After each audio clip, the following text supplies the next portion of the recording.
ඔබේ මනස ශක්තිමත්ව තබා ගන්න. මනස යනු වටිනා වස්තුවකි. බාහිර ලෝකයේ කෙසේ වෙනස් වුවද සැබෑ ශක්තිය වන්නේ අභ්‍යන්තර සාමය, බාධාවකින් තොරව තබා ගැනීමයි. අපි දෙවියන් සිහිපත් කර යහපත් සිතුවිලි වර්ධනය කරන විට මනස ස්වභාවිකවම ස්ථාවර හා පැහැදිලි වේ. ශක්තිමත් මනසක් යනු වේදනාවෙන් තොර ජීවිතයක් නොවේ. එයින් අදහස් කෙරෙන්නේ ඊට වඩා ඉහළට නැගීමේ හැකියාව තිබීමයි. ජීවිතයේ අප මුහුණ දෙන අභියෝග අපට වර්ධනය වීමට උපකාරී වන පාඩම් වේ.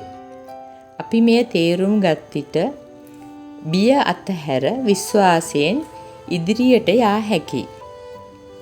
සැබෑ ශක්තිය පැමිණෙන්නේ ඇදහිල්ලෙනි. මාර්ගයේ පැහැදිලි නැති විට පවා උසස් බලයක් අපට මඟ පෙන්වන බවට ඇති විශ්වාසය මනස දුර්වල වීමෙන් වළක්වයි. එම ඇදහිල්ල තුල සාමය හා ධෛර්යය ගෙන එයි. තත්වයන් ඔබේ මනස පාලනය කිරීමට ඉඩ නොදෙන්න. ඒ වෙනුවට තත්වයන්ට මුහුණ දීමට ඔබේ මනස පුහුණු කරන්න. ආදරය, ඉවසීම සහ වෙන්වීම වැනි ගුණාංග මනස ශක්තිමත් කරන අතර මනස සැහැල්ලු හා නිදහස් වූ විට ජීවිතය වඩාත් ප්‍රසන්න වේ.